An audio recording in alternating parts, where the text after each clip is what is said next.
कभी सोचा है हमारी प्यास बुझाने के लिए जल कहां से आया था? हमारी फेफड़ों में भरने वाली शुद्ध हवा हमें किसने दी थी? जिस धरती से हमने अन्न पाया, जिस पेड़ की छाया में बैठकर हमने बचपन के सपने देखे, वही धरती, वही हवा, वही जंगल आज हमारे ही आंखों के सामने तड़प तड़प कर मर रहे हैं।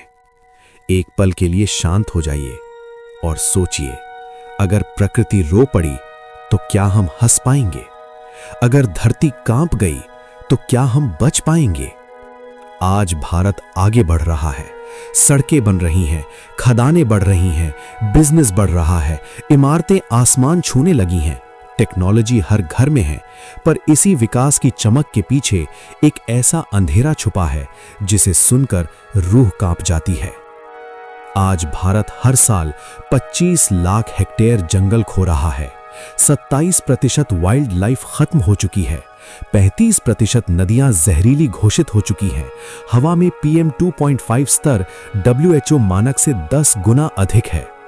पिछले 50 वर्षों में भारत में 80% आदिवासी जंगलों से विस्थापित हुए, 89% प्राकृतिक नदियों का मार्ग बिगड़ गया, 30% भूजल खत्म हो चुका है और अब पहाड़ चीर दिए गए, नदियों की धमनियां जहर से भर गईं, पेड़ों की सांस बंद हो गई। पेड़ काटना केवल लकड़ी काटना नहीं, ये भविष्य काटना है। जानवरों की हत्या केवल मृत्यु नहीं, ये भयंकर असंतुलन है। नदियों में घुलता जहर केवल प्रदूषण नहीं, ये मानव सभ्यता की जल यात्रा का आखिरी अध्याय है।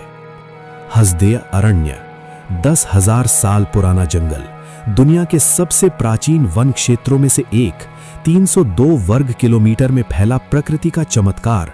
यहाँ 350 से ज्यादा दुर्लभ वनस्पतियां हैं, 67 से अधिक पक्षी प्रजातियां, हजारों हाथी, भालू, बाघ, हिरण और कई दुर्लभ जीव हैं।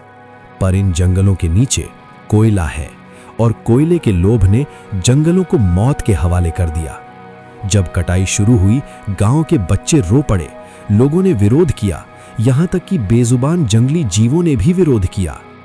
आदिवासियों ने धरती पर सिर रखकर कहा, ये जंगल हमारे भगवान हैं, लेकिन मशीनों ने सुनने से इनकार कर दिया।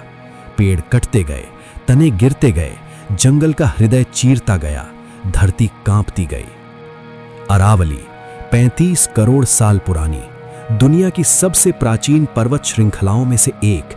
ये केवल पत्थर नहीं, ये भारत की ढाल है, महर्षि, योगी, ऋषियों का घर है। अरावली क्या करती है? रेगिस्तान को दिल्ली, हरियाणा, राजस्थान में फैलने से रोकती है, मानसून को संतुलित करती है, भूजल रिचार्ज करती है, भूकंपीय दबाव को रोकती है, 40% तापमान को नियंत्रित करती है।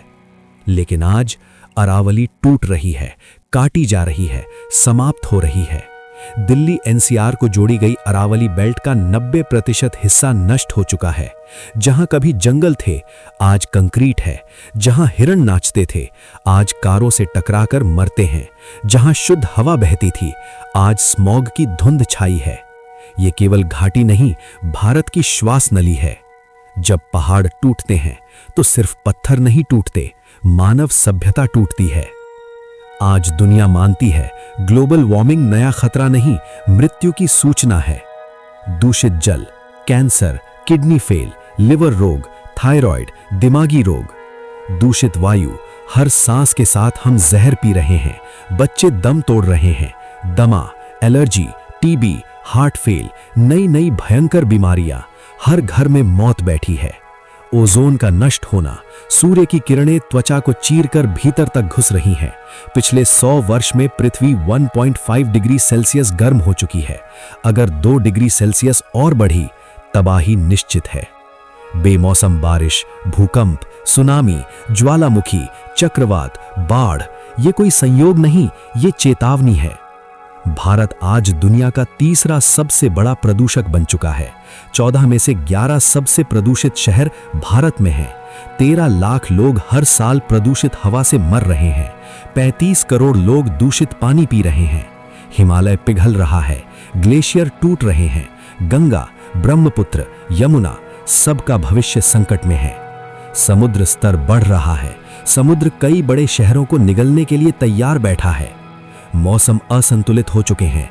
कभी सर्दी गायब, कभी गर्मी असहनीय, कभी गर्मी में ओले, कभी मानसून में आग, कहीं सूखा, कहीं बाढ़। भूकंप लगातार बढ़ रहे हैं। सुनामी चेतावनी भय पैदा कर रही है। जंगल जल रहे हैं। जैव विविधता टूट रही है। और सबसे बड़ा सच ये है कि अगर पृथ्वी 2 डिग्री सेल्सियस और गर्म हुई तो मानव जाति 100 वर्षों में मिट जाएगी। सोचिए, क्या हमारी पीढ़ियां इसी भविष्य की हकदार थीं? हमारी मां धरती घायल पड़ी है। हमारी शुद्ध हवा जहर में बदल गई है। हमारा जल मर चुका है। हमारे जंगल तड़प रहे हैं। हमारे जीव रो रहे हैं और हम केवल देख रहे हैं। अगर आज हम नहीं उठे तो कल हमारे बच्चे पूछेंगे कि पिताजी, क्या कभी भारत हरा भरा था? क्या कभी पहाड़ थे? क्या कभी नदियां थीं? हम क्या जवाब देंगे? आज जरूरत है जिम्मेदारी लेने की। सोशल मीडिया पर लिखिए, रैलियों से जुड़िए, पर्यावरण आंदोलनों का हिस्सा बनिए, जनप्रतिनिधियों से सवाल कीजिए, सरकारों से प्रश्न कीजिए। खामोश मत रहिए। हसदेव बचाओ, अरावली बचाओ, वृक्ष बचाओ, नदियां बचाओ, प्रकृति बचाओ, भारत बचाओ। धरती हमारी है, पहाड़ हमारे हैं, जंगल हमारी सांसें हैं, नदियां हमारा रक्त प्रवाह, जीव हमारी आत्मा। अगर धरती रोई तो हम हंस नहीं पाएंगे। अगर पेड़ मरे तो हम जी नहीं पाएंगे। अगर नदियां थम गईं तो हमारी धड़कनें भी थम जाएंगी। और अगर प्रकृति खत्म हुई तो मानव जाति हमेशा के लिए मिट जाएगी। आज और अभी उठो। यही समय है, यही क्षण है, यही मौका है। क्योंकि अगर प्रकृति बची तो भारत बचेगा, और अगर भारत बचा तो हम भी बचेंगे। हमारे इस चलचित्र को देखने के लिए आप सभी का हृदय से बहुत बहुत धन्यवाद। कृपया आगे भी हमारे चैनल से जुड़े रहें। श्री राम, जय जय राम।